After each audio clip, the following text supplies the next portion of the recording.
So I've always known since child that music affects your mind. Not only does it affect your mind, but it is the subconscious trying to speak for you or through you through music. So let's say you listen to a song that talks about anger. I guess you could say NF. Let's just quote someone who isn't crazy with lyrics, with cursing and such. So let's say NF, someone who has a lot of emotional songs and music. There's a song that's called Real, and it talks about, him being angry and such. And in the specific video, it shows him being angry and such and all that good stuff. But why did I like it at that time? Why did I enjoy the song so much? Well, if you think about it, most likely it's because I was angry. I was either an angry child, or I was angry in the moment, or it was a song or a representation of words that I can understand and be able to share with somebody else so that they can gain a little bit of insight of another person's experience. And that's really how we do it all the time. Subconscious speaking to subconscious, person talking to person with underlying feelings and words, expressions. So let's say someone wanted to show me a song because they're trying to open up to me subconsciously without being able to express verbally what they're feeling. So the song instead expresses it perfectly. And the person could then show me a sad song, and it may be sad, but what they're saying is more important. What the words are saying are more important, and how it actually resonates with the person is more important. So recently, I just realized, and I could have put this together sooner. I never put too much thought into it. I'm like, okay, music affects your mind, and it also is the way your subconscious speaks and expresses itself the way that you can't do that for yourself consciously. And I saw a video and it was talking about music and that aspect of it. And then it went further, and I didn't know that whole genres, in fact, it makes sense when you think about it for a second, but whole genres of music actually represents the feelings or emotions that you were never able to express consciously or express. And it hit me because my entire childhood, leading up to a little bit of adulthood, I'm a sucker for a sad song, okay? The vocals, the notes, the music, the melody, the sadness. Just kidding. The sadness too, right? But listening to that type of music for over a decade, not isolated in that genre, but for over a decade, I would listen to sad songs, and my favorite songs that I would ever love to sing and to repeat would be sad songs, sad music, sad lyrics. And what did that tell me today? What did that tell me when I heard that it's an entire genre that affects you, or that represents you in a way? I realized that the reason I even like sad music so much, or for the period of time that I did enjoy it and advocate for it, was because I was never able to experience sadness. I had an eye-opening moment recently. When you think about it and you think about the genre that you listened to as a child, I'll use me for example. Mine was sad songs. I was never able to express myself or express the emotion of sadness because of the environment and structure of family and social dynamics in my life. So how else would I be able to express my sadness and be comfortable and feel safe to be in the feeling of sadness, of emotion, than to sing about it? I've quite rarely been the one to be broken up to, but I would always listen to breakup songs because of the things that led up to the breakup, which was all the hurt, all the pain, all the things that a lot of people go through, but it's not, in steps or all at once. It just happens over time. It doesn't even need to be your relationship. It just the things that happen to us in life. And I realized that I also had never had a safe space to express my sadness. I only had two options as a child. Not an adolescent, as a child. You're either happy or you're not happy. And the second one is just for show. So that's why I realized that I had been suppressing my own emotion and simultaneously expressing it. Because you can't contain your emotions. It's impossible. It leaks out in some way, shape, or form. That's what I was doing. That in a way, I was using music to give myself therapy.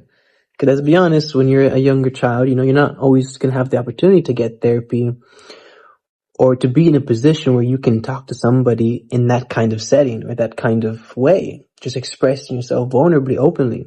But music, that can't deny you. That can't talk back. That can't invalidate the way you feel, because that's all you really want is validation of the feelings that you aren't allowed to feel. Which you are allowed, first of all, let's get that straight. You are allowed to feel. And then the feelings that you can't feel because it's been so long that you don't know how to feel safe in it, safe in the emotion. I would love for you to take a trip down memory lane if you're comfortable with it, if you're secure with yourself, if you're able to go down into the rabbit hole of your past and not fall down into it.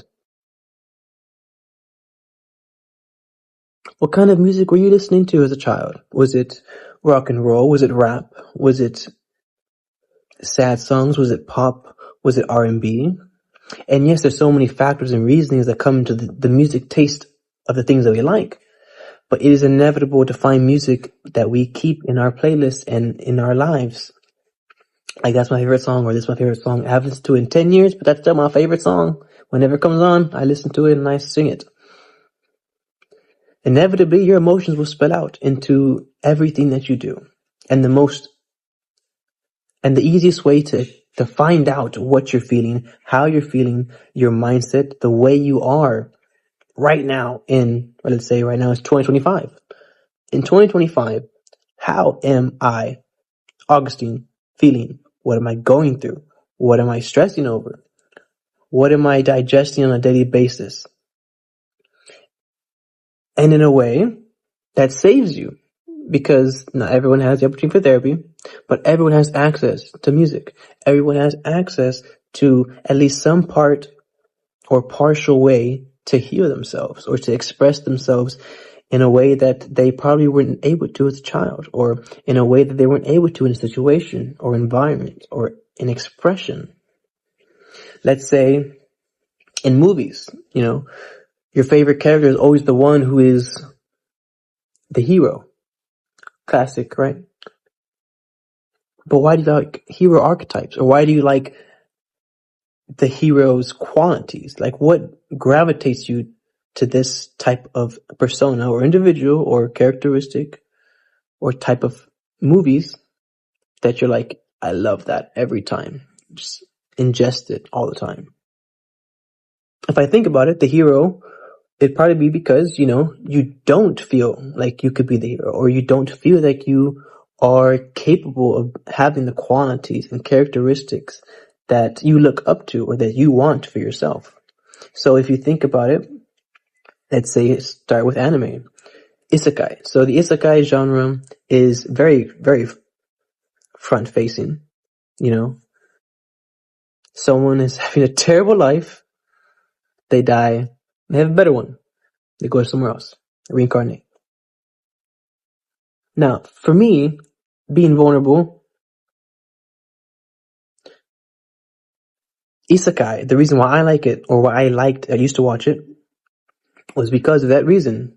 My life sucks, or my identity of the reality that I currently held sucked, man. Someone, somehow, some way, they were relieved of that reality, or they just were no longer with it, and they were given something way better of their dreams, or something that is involving in some way a different reality.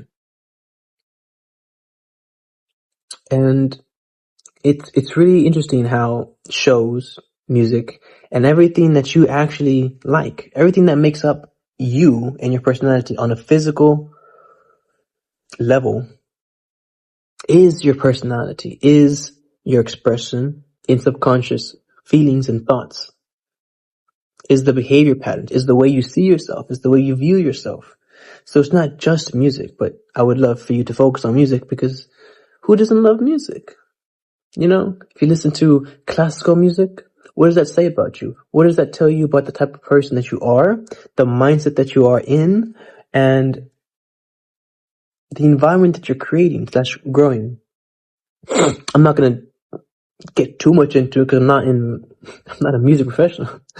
But I would say someone who enjoys classical music is a peaceful person, or they have some sort of inner peace in them. And that may not be the case. It may even be the quite opposite, which is their entire life is hell and every day is a battlefield. The only thing that calms them down is some classical music, because there's easygoing melodies. It's very pattern based. Recognizable? I can't think of the word. But yeah, the music genres, not just the songs, the music genres that you listen to are your unhealed or unkept feelings that you never shared or expressed during any part of your life and experience.